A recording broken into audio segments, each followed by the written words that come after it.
patient listening to people talking on these meetings, and one issue that worries me, I just want to articulate that issue and say our views, at least how we see the situation from our perspective. When people talk about Russia, Ukraine, I say there is no Russia-Ukraine war at all. There is no Russia-Ukraine conflict. This is war declared by NATO on Russia. The war declared by NATO on Russia is not only for Russia, it's for dominating the whole world. It's for hegemony.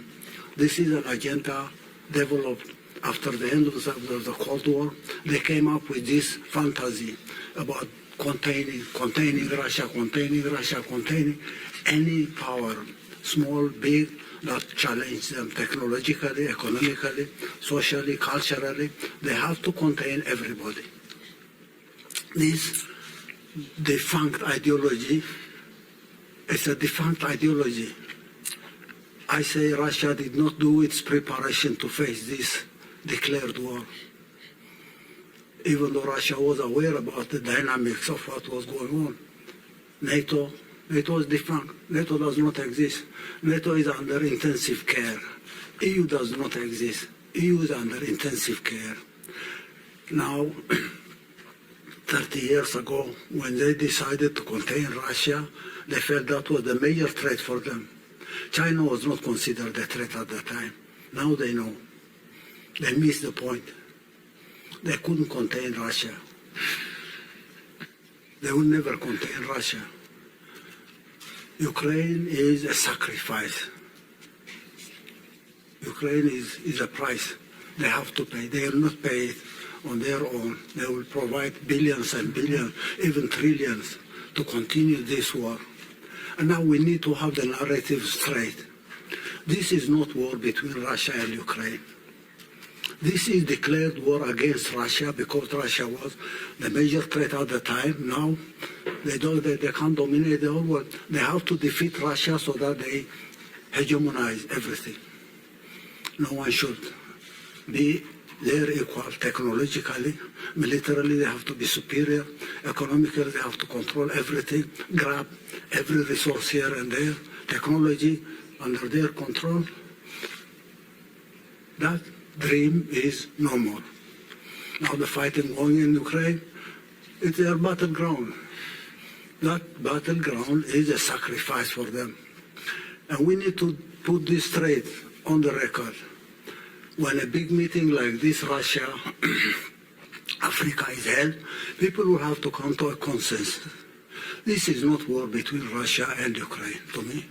And anyone who has a different explanation will have to tell me. This is war declared on Russia, but declared war for hegemony. The last 30 years we have seen the details of the mechanics of this declared war. This last event is the final phase to me. It will end sometime. NATO will not get out of intensive care. EU will not get out of intensive care. These are systems that are crumbling. It's only a matter of time. And the whole world will have to be prepared, not to defend Russia, but stand with Russia so that this hegemonistic idea will not prevail at any point in time in history. How do we design a plan? How do we fail this one without any further cause? They are printing money. They are not manufacturing anything at all. It's printing money. And this has been one of their weapons globally. The monetary system, the global monetary system, controlled by dollar and euro, has been used. Sanctions here, sanctions there, sanctions there, grabbing this account, grabbing that account, has been one of their tools. This is not going to continue indefinitely. And we need a new financial architecture globally, not controlled by euro, not controlled by the dollar, not controlled by other currencies. To me, this failure of the attempt to contain Russia will immediately move to the east. containing China is their next agenda. They may be playing a very deceptive tactic on trying to tell everyone, oh no, we have to work with China, we have to do this and that. Their miscalculation about China has proved to be wrong. They felt probably they have the technology, they have everything, the Chinese can only copy, they will never equal them.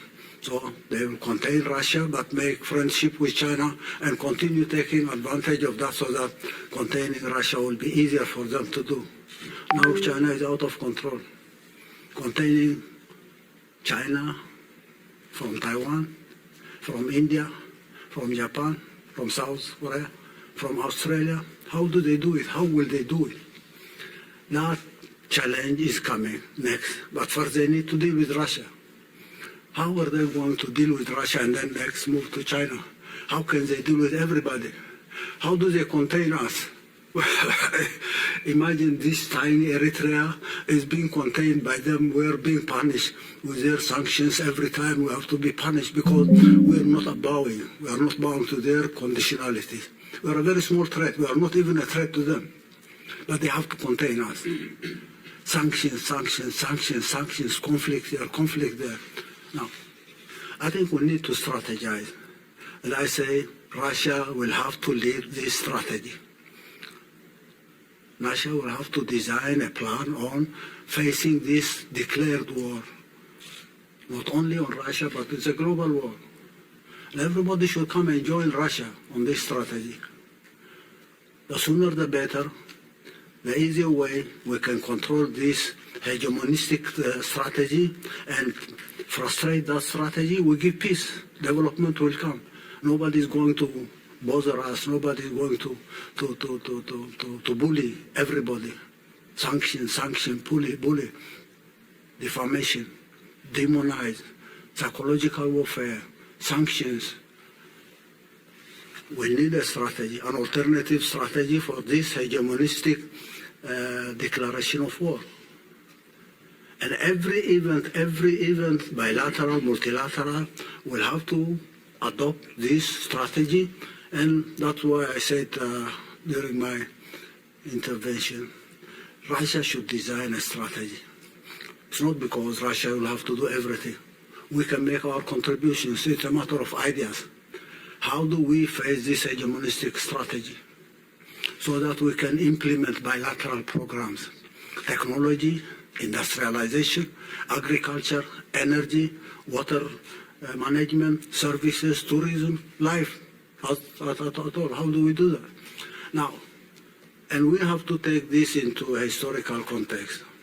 This is a continuation of the classical slavery. After slavery came colonialism. Slavery was exterminating populations, exterminating 9 million in the Congo, exterminating the Red Indians in North America, in Canada, exterminating indigenous population and grabbing their land, controlling. And when they control land, they have to take slaves from Africa for their cotton plantation in the United States. That was slavery. Continues to be slavery as is. And then industrialization came. When industrialization comes up, it's a matter of grabbing other resources, and a continuation of slavery under a different form. Colonialism came. They had to colonize land so that they grab land, they control labor, they enslave everybody. Neocolonialism was there. The Cold War, Russia was the hope for the people of the world when the Soviet Union was there. Unfortunately, leaders in the Soviet Union made their mistakes to see the collapse of the Soviet Union, which was a historic tragedy, as you at one point mentioned. That was a historic strategy. In the course of the history of humanity, that was a catastrophe. And that was one of the reasons that encouraged people like Fukuyama, Huntington, to design their strategy of hegemony. Because the Soviet Union collapsed, the Soviet Union disintegrated, then they felt they can control the world for the coming 50 years or 100 years without anyone challenging them. And that was when this hegemonistic fantasia was developed. Hegemonize. We have seen what they have done the last 30 years. It's a continuation of the same ideology of slavery, colonialism, neo-colonialism, then hegemony. The world will have to get out of this state of affair. We are at a crossroads. We believe we are in a transition to a new world order. How do we design a new world order? How can we possibly strategize? How do we mobilize resources? How do we make people aware everywhere that this threat is there for them? And then to get out of this so that they can enjoy their liberty, their freedom, their development without this hegemonistic idea. So I think this issue will have to be exhaustively addressed, and we need to come up with concrete plans. We will be making our modest contribution, but we have the idea that this, say, the Russia-Africa partnership is one part of the bigger global partnership that will have to be developed. And Russia will have to take the lead, because Russia has been targeted and is still targeted. They might dream of using the war in Ukraine now to weaken Russia and probably dream about the same event happening. The collapse of Russia will be a big advantage for them. It's a dream. They're now spending trillions and trillions by printing money to run the show in Ukraine. This will have to end at one point in time, and we need to look beyond that. Our bilateral partnership is based on our understanding on this historic mission of Russia.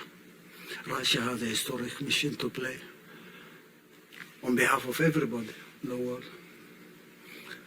I can say who is the leader of this show. Mr.